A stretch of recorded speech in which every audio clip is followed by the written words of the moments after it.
인생을 성경에서는 무엇으로 비유할까요? 인생을 잠시 후면 사라질 풀의 꽃과 같다고 비유하기도 하고요. 때로는 인생을 바람에 사라지는 안개와 같다고 비유하기도 합니다. 근데 성경에서 인생을 비유하는 가장 보편적인 모티브는 바로 광야라고 할 수 있습니다. 그 옛날 우리 믿음의 선조들은 뜨겁게 내리쬐는 광야를 걸으면서 인생을 성찰해 갔습니다. 오늘 본문을 보면 이스라엘 백성들은 무려 40년 동안이나 이 광야에서 생존했습니다. 화면에서 보시는 사진은 바로 이스라엘 팔레스타인에 있는 바로 바란 광야에 해당이 됩니다. 약 200만 명으로 추산되는 거대한 민족이 물과 식량이 보장되지 않은 광야에서 살아남았습니다. 이 민족의 지도자였던 모세는 이 40년의 광야 생활을 마무리하면서 지난 40년을 회고하며 광야에서 하나님이 어떻게 함께 하셨는지, 또 광야에서 하나님이 어떠한 기적을 베풀어 주셨는지 기억하라고 명령하고 있습니다. 우리가 광야의 이 기적, 광야의 기적을 통해 우리가 알아야 될 인생의 교훈은 무엇이겠습니까? 첫 번째 교훈은 이것입니다. 낮아짐의 교훈입니다. 낮아짐의 교훈. 2절 말씀을 다 함께 읽겠습니다. 시작. 내 하나님 여호와께서 이 40년 동안에 내게 광야길을 걷게 하신 것을 기억하라. 이는 너를 낮추시며 너를 시험하사 내 마음이 어떠한지 그 명령을 지키는지 지키지 않는지 알려 하심이라. 아멘. 여기서 중요한 단어는 바로 하나님께서 너를 낮추셨다라고 하는 표현입니다. 이 단어는 3절에도 계속 등장합니다. 3절을 다 같이 읽겠습니다. 시작. 너를 낮추시며 너를 줄이게 하시며. 하나님께서는 이스라엘 백성들을 40년 동안이나 낮추셨습니다. 이스라엘 백성들은 무려 40년 동안 광야에서 자신을 낮추시는 하나님을 경험했지요. 하나님께서 그들을 낮추셨기 때문에 그들은 결코 광야 생활을 빠져나올 수가 없었습니다. 우리 사랑하는 성도님들, 우리 가운데에 어느 누구도요, 저도 그렇고요, 자신을 낮추시는 하나님을 좋아할 사람은 아무도 없습니다. 우리는 자신을 높이시는 하나님을 좋아하지 않습니까? 물질을 주시고 또 명예를 주신 하나님을 우리가 더 선호하지 않습니까? 그런데 오늘 본문을 보니까 인생이라고 하는 이 광야에서 우리 하나님은 때로는 우리를 낮추시고요, 때로는 척박한 광야를 걷도록 그렇게 허용하신다는 사실입니다.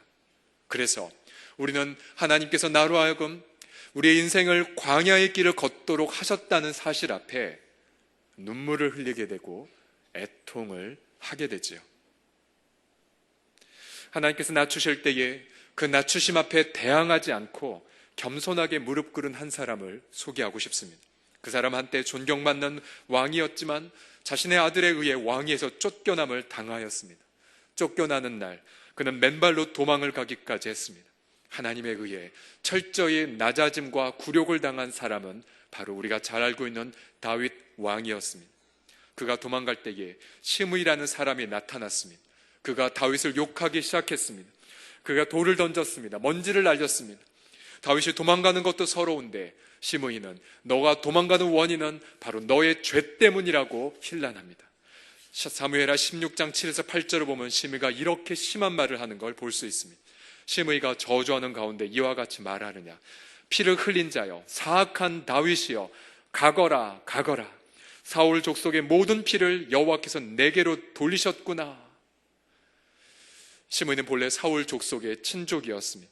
그런데 다윗 앞에 이렇게 말하는 것입니다. 너는 피 흘린 자이기에 너가 바로 화를 자초했구나라고 말합니다. 이 시므이의 말도 안 되는 저주와 욕설 앞에 다윗 옆에 있는 장수들이 분개합니다. 그때 한 장수가 다윗에게 이렇게 건의합니다. 죽은 개가 어찌 내 주 왕을 저주하리이까? 청컨대 내가 건너가서 그의 머리를 베게 하소서. 아마 저 같았으면 어떻게 했을까요? 어떻게 그럴 수 있냐 하면서 가라고 눈빛을 했을 것입니다. 그런데 다윗은 전혀 그렇게 하지 않았습니다. 그냥 당연한 요청입니다. 머리를 벤다 한들 어느 누구도 다윗을 욕할 사람이 없을 테지만 다윗은 여기서 오히려 놀라운 고백을 남깁니다. 다윗이 지금은 하나님께서 자신을 낮추시고 있다고 시인하고 있죠. 사무엘하 16장 10절 말씀을 함께 읽겠습니다. 시작. 왕이 이르되 그가 저주하는 것은 여호와께서 그에게 다윗을 저주하라 하심이니 네가 어찌 그리하였느냐 할 자가 누구겠느냐. 보십시오. 얼마나 피눈물 나는 고백입니까? 다윗은 지금 현재 자신이 욕먹는 것은 하나님이 허용하셨기 때문이라고 말하고 있습니다. 여러분, 이건 얼마나 불가사한 고백이 아닙니까? 제정신으로 하는 고백이 아닙니다. 단 한 가지의 생각만이 다윗의 고백을 이해하게 만듭니다. 그 단어는 바로 하나님의 절대 주권입니다. 즉, 자신이 당하는 모든 저주와 욕설, 그리고 자신이 지금 경험하는 광야 생활조차도 하나님의 주권적인 허용하심 아래 있다는 고백, 바로 하나님의 주권에 대한 신앙, 이 고백 때문에 다윗은 지금 현재 그 욕설과 저주를 온몸으로 감내하고 있는 것입니다. 우리 사랑하는 성도님들, 하나님께서 낮추셨을 때에 겸손하게 그 앞에 부복하십시오. 욕과 저주가 임한다 할지라도 피하지 마십시오.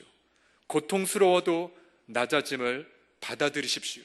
낮아진 마음만이, 그때에만이 우리의 본성을 솔직하게 들여볼 창조의 기회가 됩니다. 내 마음속에 저 사도 바울의 그 고백처럼 내 육신에 선한 것이 거하지 아니한 줄을 안다라는 그 고백, 그래서 나는 하나님의 은총이 없으면 단 한순간도 살 수가 없다라는 그 처절한 자기 인식을 우리 낮아짐의 그 교훈을 통하여 경험할 수가 있습니다. 여러분들, 하나님 앞에 대항하지 마십시오. 하나님이 자신을 낮추었다고 생각한다면, 하나님이 나를 광야에서 계속해서 제자리에 맴돌게 한다고 여기신다면 그냥 그 자리에 머무십시오. 차라리 하나님 앞에 눈물을 흘리고 피눈물을 흘려서 그 앞에 부복한다 할지라도 절대로 자신의 힘으로 그 낮아짐의 그 테두리를 벗어나려 하지 마십시오. 낮아졌을 때에 그때 우리는 광야의 테스트를 통과하게 되고, 그 통과한 이후에 하나님이 예비하신 그 기가 막힌 선물을 우리 모두가 경험할 줄을 믿습니다. 광야의 기적을 통해 우리가 알아야 될 인생의 레슨 두 번째는 바로 채우심의 교훈입니다. 채우심의 교훈. 우리 인생의 광야에는 낮아짐만 있는 것은 아닙니다. 낮추심과 굴욕만 있는 것은 아닙니다. 만약 그렇다면 예수 믿을 맛이 없겠지요. 그런데 저는 이 두 번째 교훈이 너무나도 좋습니다. 광야일수록 우리 인간이 전혀 상상하지 못하는 기가 막힌 채우심이 광야 생활 가운데 있다는 사실이죠. 우리 3절과 4절 말씀을 다 함께 힘차게 읽겠습니다. 시작. 너를 낮추시며 너를 줄이게 하시며 또 너도 알지 못하며 내 조상들도 알지 못하던 만나를 내게 먹이신 것은 사람이 떡으로만 사는 것이 아니요 여호와의 입에서 나오는 모든 말씀으로 사는 줄을 내가 알게 하려 하심이니라. 이 40년 동안에 내 의복이 헤어지지 아니하였고 내 발이 부르트지 아니하였느니라. 아멘. 이스라엘 백성들은 40년 동안 날마다 하나님의 기가 막힌 채우심을 경험했습니다. 그들은 전혀 농사를 짓지 않았고요, 또 그들은 전혀 저축할 물도 없었습니다. 또 그들은 어디 가서 옷을 살 수 없었고 신발을 만들 수도 없는 상황이었습니다. 그러나 그들은 하나님께서 날마다 새벽마다 그들에게 하나님은 만나로 먹여주셨지요. 저녁 때마다 메추라기가 어디에선가 날라와 그 지면에 덮으면 메추라기를 통하여 고기도 배부르게 먹었습니다. 더군다나 목이 마를 때에 하나님께 기도하자 그 전혀 나올 수 없었던 반석에서, 그 바위 덩어리에서 물이 샘솟는, 그래서 물로 그 광야의 갈증을 해가라는 기가 막힌 채우심도 그들은 경험했습니다. 그들의 발이 부르트지 아니하였고 너희들의 의복이 40년 동안 헤어지지 아니하였느니란 이 말씀을 생각해 보십시오. 이 얼마나 기가 막힌 하나님의 채우심입니까? 우리 사랑하는 성도님들, 우리가 인생의 광야여서 눈물과 고통만 있진 않습니다. 광야 생활하다가 하나님 저 죽어요, 하나님 저 너무 힘들어요, 바로 그때 하나님은 하늘의 문을 여시고 우리 가운데 만나로 우리를 배부르게 하실 줄을 믿으시기 바랍니다. 이 광야에서의 채우짐. 그런데 본문을 다시 한번 자세히 보면 이 기가 막힌 광야의 채워짐을 날마다 경험하고 싶은데요, 그런데 이 채워짐 안에 먼저 체험해야 될 한 가지가 있습니다. 이 먼저 체험할 이것을 경험하지 못하면 광야에서 우리가 그토록 좋아하는 기가 막힌 채우심도 없습니다. 그것이 무엇인지 3절 말씀을 다시 한번 읽어보겠습니다. 3절입니다. 시작. 너를 낮추시며 너를 줄이게 하시며 또 너도 알지 못하며 사람이 떡으로만 사는 것이 아니요 여호와의 입에서 나오는 모든 말씀으로 사는 줄을 내가 알게 하려 하심이니라. 아멘. 자, 보십시오. 네가 알지도 못하고 또 조상들도 경험하지 못했던 만나를 내가 왜 광야에서 너에게 기가 막힌 체험을 경험케 하느냐? 그 목적을 주님은 뭐라고 말씀하십니까? 사람이 떡으로만 사는 것이 아니요, 우리 한국 민족이라면 사람이 밥으로만 사는 것이 아니요, 그 다음 뭐라고 말합니까? 하나님의 무엇이라고요? 입에서 나오는 모든 말씀으로 사는 것을 네가 체험하기 위해서 내가 광야에서 기가 막힌 채워짐을 경험케 한다라고 말합니다. 그렇다면 우린 이러한 공식을 만들 수가 있습니다. 내가 만약 광야에서 기가 막힌 채워짐을 경험하길 원하십니까? 그럼 먼저 하나님의 말씀을 체험하셔야 됩니다. 우리가 광야 생활을 다시 한번 회고해 보죠. 출애굽기 16장 4절을 보면 그들이 배고플 때에 하나님의 말씀을 그들은 먼저 체험했습니다. 이렇게 말씀하셨죠. 보라, 내가 너희를 위하여 하늘에서 양식을 비같이 내리리니 백성이 나가서 날마다 일용한 양식을 거둘 것이라. 그들은 만나를 먹기 전에 일용할 양식을 날마다 거둘 것이라는 하나님의 말씀을 듣고 체험했습니다. 말씀을 듣자 만나를 통한 기가 막힌 채워짐을 경험했지요. 두 번째로 출애굽기 16장 12절에 보면 하나님이 또한 이렇게 말씀하셨습니다. 너희가 해질 때에는 고기를 먹고 아침에는 떡으로 배부르리니 내가 여호와 너희의 하나님인 줄 알리라. 그들이 이 말씀을 듣고 체험했습니다. 그러자 잠시 후에 저녁에 메추라기로 아침에는 만나로 그들이 배부리 먹으며 하나님의 하나님 되심을 그 광야에서 경험할 수가 있었습니다. 할렐루야. 그뿐만이 아닙니다. 그들이 출애굽기 17장 6절에 보면 하나님이 이러한 말씀을 체험케 해주셨습니다. 너는 그 반석을 치라. 그것에서 물이 나오리니 백성이 마시리라. 그들이 이 말씀을 체험하자 반석에서 물이 콸콸 쏟아져 나왔습니다. 그래서 이스라엘 백성들이 40년간 경험한 것은 만나가 아니고 메추라기가 아니고 물이 아니었습니다. 그들이 40년간 경험한 건 그들의 광야의 생활을 윤택하게 해주고 광야의 생활을 걷도록 만들어주는 바로 하나님의 말씀을 그들이 먼저 체험했던 것입니다. 저는 저와 우리 모든 성도님들이 우리의 인생 광야에서 그 외적인 어떤 환경보다 먼저 하나님 말씀을 체험하는 저와 여러분이 다 되시기를 예수님의 이름으로 축원합니다. 지금도 제 서재에 소중하게 보관하고 있는 보물을 하나 소개하고 싶습니다. 그것은 바로 20년 전에 타이핑하였던 신명기 8장의 말씀입니다. 20년 되었습니다. 저 종이가 너무 소중해서 갖고 올 수는 없었고 사진만 찍었습니다.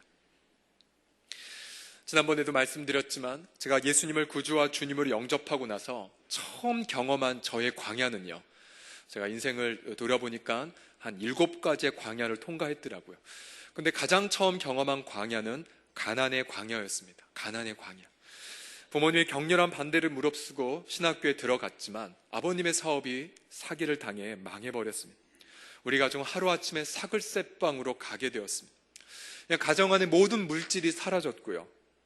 그런데 물질이 사라진 건 참을 수 있었는데 가정 안엔 그 당시에 저 혼자 믿었고 어머님은 아직 신앙이 연약했고요. 그리고는 가정 안에 믿음이 아무도 없었습니다. 그런데 믿음 없는 건 참다 치웠지만 가정 안에서 날마다 다툼이 있었습니다. 화목도 없었습니다. 그러니까 절대적인 빈곤이죠. 그때 저는 인생 가운데 정말 깊은 좌절감을 경험했습니다. 그리고 마음이 찢어지는 열등감, 학교에 가면 활기차게 다니는 신학생들, 동료들을 보며 얼마나 제 마음에 열등감과 비교의식에 시달렸는지 모릅니다. 그러면서 깊기야는 지금 보니까 우울증이었었어요. 깊은 우울증. 학교 가도 재미없고 수업해도 재미없고 정말 성적도 참 창피한 일이지만 C, D, F, C, C 이렇게 계속 그렇게 맞은 건 아닙니다. 그 다음은 잘 나왔는데 너무너무 공부가 안 됐습니다. 그리고 학교에 선생님이, 학교 교수님이 막 하나님 말씀을 전해도 전혀 그게 믿어지지 않는, 그러니까 지금 말하면 완전히 우울증이었죠. 우울증. 너무나 무기력하게 학교를 다니는데 어느 날 집에서 정말 힘없이 성경을 읽다가 신명기, 오늘 이 말씀을 읽었어요. 신명기 8장. 너는 이 40년 동안 내가 너를 낮추고 광야의 길을 걷게 하신 걸 기억하라. 내가 너를 낮추고 너를 줄이게 한 것은, 이 말씀을 보았을 때 제 눈이 활짝 띄었습니다. 그 전까지는 우리가 이렇게 만든 그 첫 번째 원인은 연약한 아버지, 그리고 그 아버지의 사업에 사기쳤던 그 나쁜 놈, 그렇게 생각했습니다. 제 마음속에 원망이 있었는데 이 말씀 보니까 제가 경험한 이 가난이라는 광야가 하나님의 주권적인 허용이었다는 사실을 깨달았습니다. 이거 봐라. 하나님이 일부러 이렇게 하신 건가? 하나님이 허용하신 건가? 그리고 계속 읽어보았습니다. 이는 사람이 떡으로만 사는 것이 아니라 하나님의 입에서 나오는 모든 말씀으로 사는 것을 네가 알려 함이라고. 저는 성경을 읽는데 주님이 제 앞에서 직접 이 말씀을 통해 제게 육성과 같은 말씀을 하시는 것 같았습니다. 경철아, 내가 너를 일부러 낮춘 거다. 경철아, 내가 너희 집에 일부러 가난의 어려움을 허용한 거란다. 나는 너가 이 고난을 통해 하나님 말씀으로 사는 법을 배우길 원한다라고. 제가 어떻게 했습니까? 눈물이 흘렀습니다. 그리고 제 마음에 있는 그 열등감과 좌절감과 우울감이 깨어지는 것을 경험했습니다. 열심히 타이핑을 쳤습니다. 그리고는 제 책상 위에 붙였습니다. 제 기억으로 한 3년, 4년 이상을 제 앞에 붙여놓은 것 같습니다. 때론 비를 맞아서 젖을 때에도 계속 붙여놓았습니다. 그 말씀이 저의 마음을 치유하기 시작했습니다. 그러던 어느 날 2학년 때였는데 등록금을 내야 될 때가 왔습니다. 학교 들어갈 때에는 그냥 장학금 때문에 한 학기를 버텼지만 더 이상 등록금 마감 기한이 넘어가 버렸는데 더 이상 나올 데가 없었습니다. 어머니 어쩔 수 없이 어디서 돈을 빌려오셨습니다. 돈을 빌려왔을 때 제 마음이 더 비참했습니다. 왠지 아십니까? 빌리는 그 행위 때문에 비참한 것이 아니라 이런 마음 때문이었습니다. 어머님, 우리 집이 좀 가난한 건 참을 수 있지만 분명히 하나님이 소명을 주셔서 하나님께서 이 신학교로 오게 하셨는데 하나님의 공급하시는 믿음을 체험하지 못한다면 우리 집은 정말 가난한 거라고. 저 학교 잘려도 괜찮으니까 돌려드리라고. 그리고는 어머님이 역시 우시면서 돌려드렸습니다. 그로부터 한 보름 기간 동안 학교 가면서 제일 먼저 확인한 것은 게시판이었습니다. 언제 학교에서 잘리나, 언제 제적당하는 이름이 올라가나.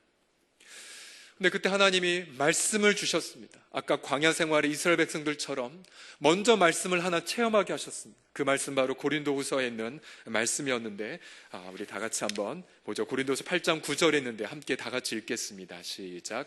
우리 주 예수 그리스도의 은혜를 너희가 알거니와 부요하신 이로써 너희를 위하여 가난하게 되심은 그의 가난함으로 말미암아 너희를 부요하게 하려 하심이라. 아멘. 이 말씀을 하나님께서 주셨습니다. 그리고는 하나님 앞에 기도했습니다. 어떻게 될까? 어떻게 될까? 그런데 하나님의 그 광야 생활에 기가 막힌 채워짐을 우리 가정이 경험했습니다. 그 당시 저희 어머님께서는 한복을 만드신 일을 하셨습니다. 꽤 잘 만드셨는데 보름 동안 말 그대로 대박이 난 것입니다. 혼수품 뭐다 해갖고 어머님에게 많이 주문이 되자 보름 만에 등록금이 다 마련돼 버렸어요. 보름이 끝나고 어머님이 얘야, 하나님이 공급해 주셨단다. 그로부터 몇 년 동안 계속 저희 집의 경제적 상황은 나아지지 않았습니다. 그러나 저는 한 가지 분명히 자랑할 수 있었습니다. 돈은 없지만 하나님 말씀 앞에서는 부유한 가정이 되었다고요. 돈은 없지만 하나님 말씀 앞에는 부유한 가정이 되었다고요. 그래서 저는 깨달았습니다. 이 세상에 가난한 자도 있고 부한 자도 있고 높은 자도 있고 낮은 자도 있습니다. 형통한 자도 있고 실패한 자도 있습니다. 그러나 그 어떠한 것보다도 가장 참을 수 없는 절대 빈곤이 뭔지 아십니까? 그것은 광야 생활을 한다라고 하는데 광야 생활에 내가 붙잡을 하나님 말씀이 없는 것, 낮에는 구름기둥 밤에는 불기둥을 우리와 호유하시는 그 그림은 이 시대에는 우리의 인생의 광야 가운데에 낮에는 성령의 그 기름, 말씀의 기름, 성령과 말씀으로 우리와 동행하는 것을 상징하는 것인데요, 말씀마저 없다면, 하나님의 언약의 약속이 말씀마저 없다면 어떻게 인생의 광야를 살아가시겠습니까? 어떻게 인생의 광야를 헤쳐나가겠습니까? 낮아짐의 교훈에서 턱걸이하며 나왔다 할지라도 하나님의 채워짐, 하나님의 공급하심, 하나님의 인도하심, 저 반석에서 물을 내어주심, 아무것도 없는 곳에서 만나를 내려주시는 것은 절대로 체험할 수가 없습니다. 그래서 저는 우리 홍성교회 식구들과 더불어 새해의 말씀을 새해로 열자라고 선포하지 않았습니까? 그리고 새벽 기도에도 가정 예배도 우리가 1년에 한 번 통독하는 성경 통독의 표를 좇아서 함께 할 것을 바꾸었습니다. 저는 우리 모든 사랑하는 홍성교회 지체들이 광야에서 때로 낙심할 수도 있지만 그러나 때마다 일마다 공급하여 주시는 하나님 말씀을 붙잡고 이 광야 생활 승리하는 저와 여러분이 다 되시기를 예수님의 이름으로 축원합니다.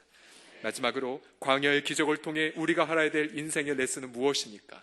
이것입니다. 바로 빚어짐의 레슨입니다. 빚어짐의 레슨. 우리 본문 5절과 6절을 다 함께 읽겠습니다. 시작. 너는 사람이 그 아들을 징계함 같이 내 하나님 여호와께서 너를 징계하시는 줄 마음에 생각하고 내 하나님 여호와의 명령을 지켜 그의 길을 따라가며 그를 경외할지니라. 아멘.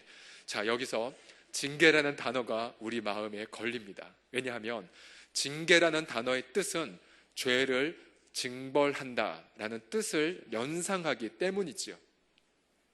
그런데 이 본문에 있는 징계라는 단어를, 히브리어 단어를 제가 연구를 해보니까요, 죄악에 대한 벌을 처벌한 의미보다는 다음 두 가지의 의미와 더 가깝습니다. 첫 번째로는 훈련하다. 두 번째는 교육시키다.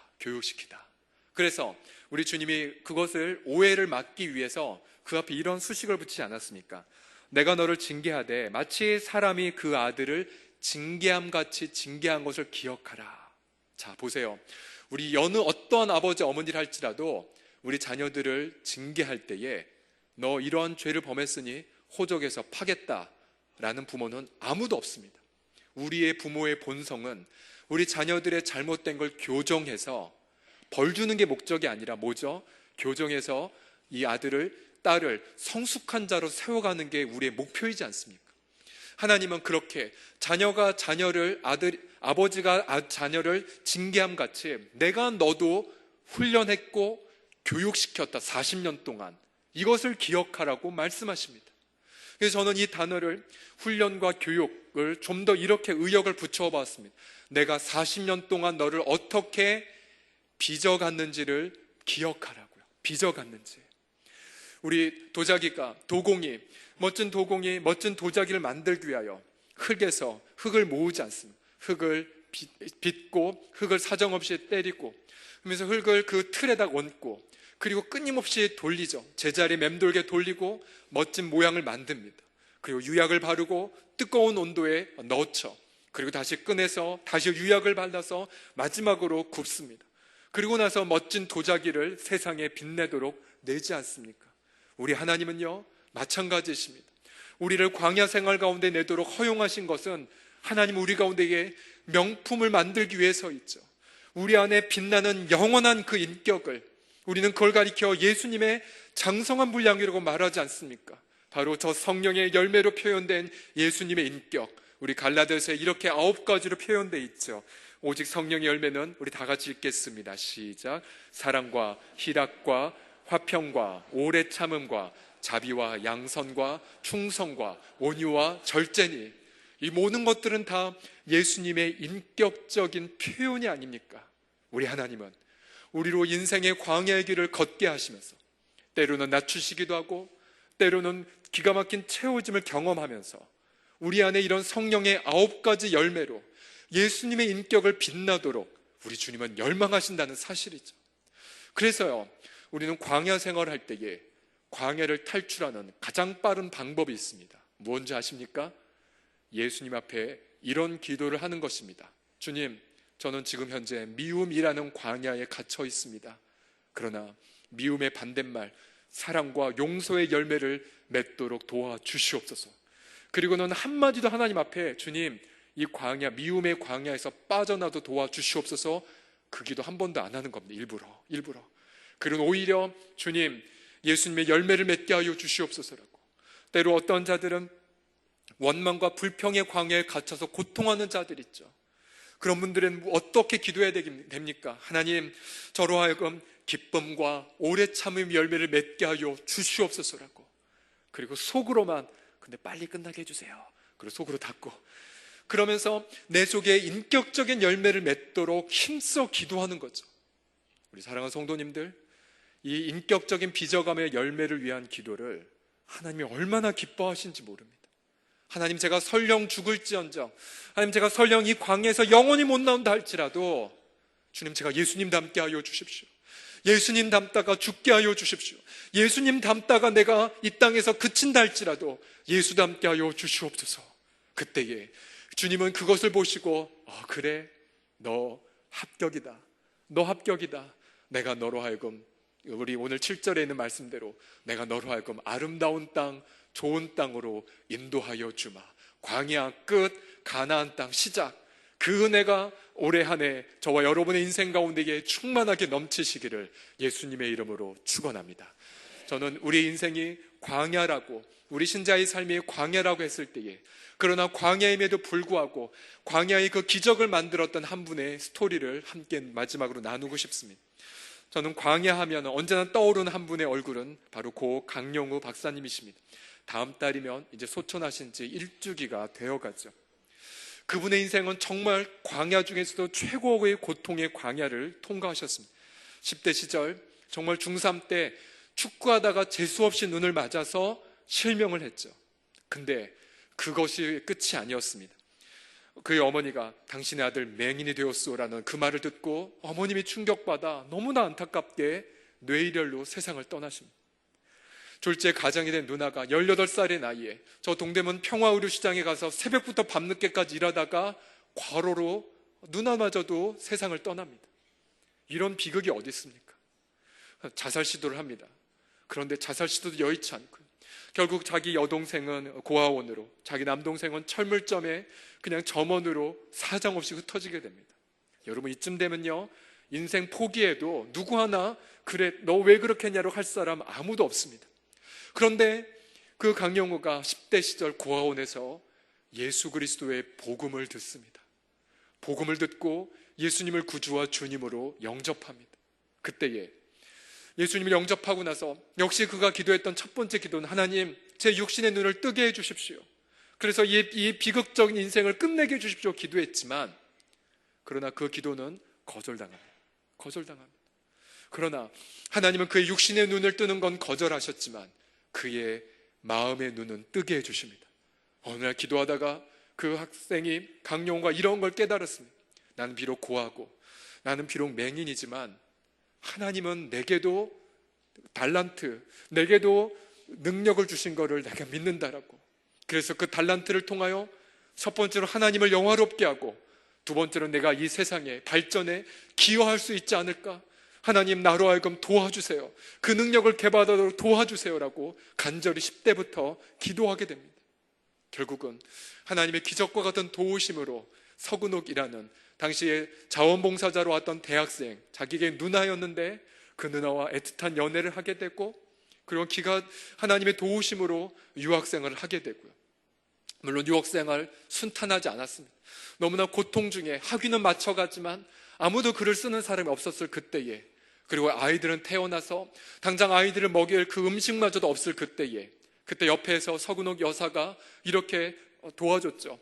여기까지 하나님이 도와주셨는데 우리 하나님 바라자고, 난 당신을 믿는다고, 우리 포기하지 말자고 끝까지 아내가 그 강영우 박사님을 격려하고 돌봐줘서 그 인생의 광야들을 통과하게 됩니다. 마침내 그가 한국인 최초로 맹인 박사를 받고 미국 백악관의 차관복급의 고위 인사가 되었고, 지금도 미국에서는요, 그분의 이름 앞에 아너스라는 그런 존귀한 자에게만 붙이는 직함으로 그의 인생을 추모하지 않습니까? 그의 생전에, 아니 그의 사후에 계속해서 수많은 이 땅의 광야를 걷는 고통하는 눈물하는 사람들에게 광야가 아니며 광야야말로 하나님의 위대한 기적을 체험하는 현장이 됨을 깨닫게 해주는 위대한 영감의 원천이 되지 않았습니까? 우리 사랑하는 성도님들, 우리의 광야의 목마름 때문에 고통하는 분들이 계십니까? 올 한 해가 여전히 광야의 길인 걸 예상되어 우울함 속에 이 1월달을 보내고 계신 분이 계십니까? 그러나 우리 사랑하는 성도님들, 이 시간 눈을 들어 우리의 주 예수 그리스도를 바라보십시오. 우리의 주 예수님은 광야에서 고통한 우리들을 위해 친히 자신 스스로 낮아짐을 체험하셨습니다. 그리고 죽기까지 복종하셨지요. 그가 40일을 먼저 금식하시면서 끝까지 승리하셨던 건 한 가지 교훈 때문에, 사람이 떡으로만 사는 것이 아니요 하나님의 입에서 나오는 모든 말씀으로 사는 것임을 깨닫게 하기 위하여 마귀의 모든 유혹을 물리치셨지요. 그는 이 땅에 사시면서 우리의 모든 질고와 연약함을 대신 담당하셨습니다. 그리고 십자가를 지시고 죽음의 순간까지도 하나님의 말씀을 이루시고자 절규하셨습니다. 죽음의 광야에 결코 가실 수 없는 분이 죽음의 광야에 걸어가시자 죽음의 권세가 깨어져 버렸습니다. 사망의 권세가 절규하며 떠나가게 되었습니다. 우리의 영혼을 두렵게 만들었던 저 광야의 어두운 괴성이 예수님의 그 십자가와 부활 앞에 잦아들게 되었습니다. 멎어지게 되었죠. 그래서 예수를 모신 우리의 마음, 예수를 모신 그 광야에서는 아무것도 없던 광야에 아름다운 꽃이 피어나기 시작했고 생명의 폭포수가 시작이 되었습니다. 아무것도 없는 광야에서 바로 하나님의 이에 배설하신 천국의 만찬이 시작되었습니다. 예수의 이름으로 함께 기도하겠습니다.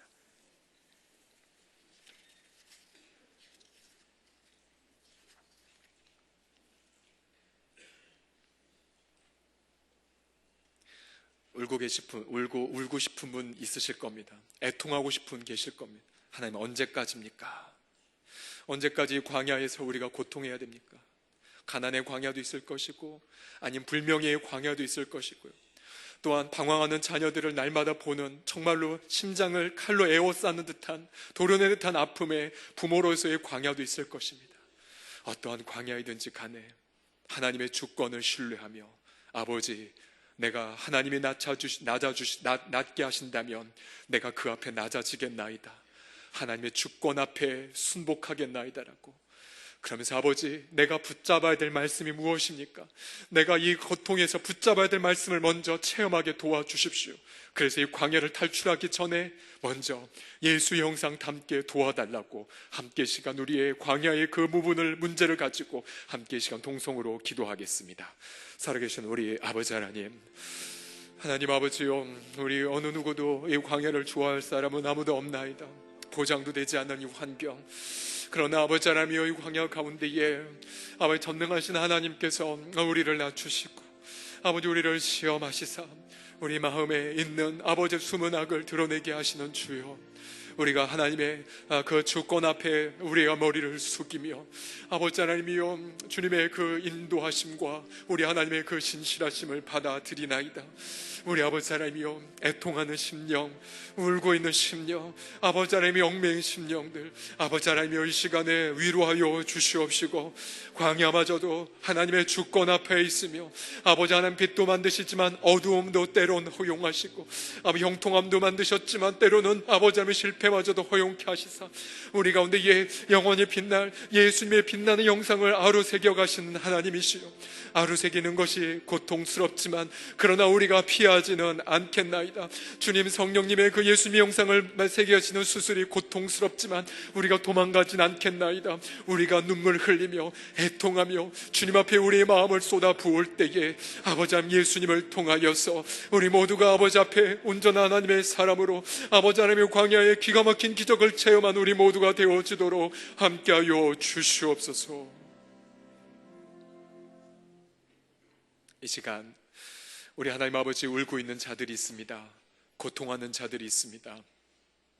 주님, 인간의 말로도 위로할 수 없는 거친 광야에서 눈물마저 말라버린 자들이 있습니다. 그러나 주님, 그 광야마저도 선하신 하나님의 주권 아래에 있음을 선포합니다. 그 광야마저도 하나님의 주권 아래에 있음을 선포합니다. 아버지 하나님이여, 우리 가운데 마침내 예수님의 그 빛나는 형상을 새기게 하기까지 우리가 끝까지 말씀을 붙들고 승리하게 하여 주시옵소서. 아버지 하나님, 우리 가운데 날마다 하나님 말씀으로 채워 주시옵소서.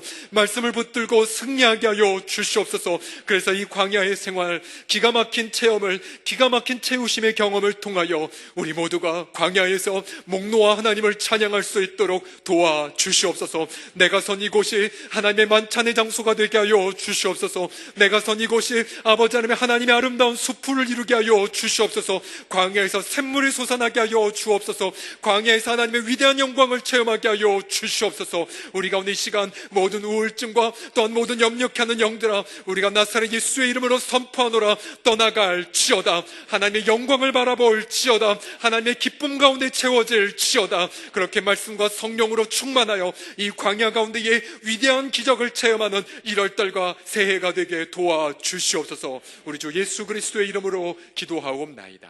아멘, 아멘.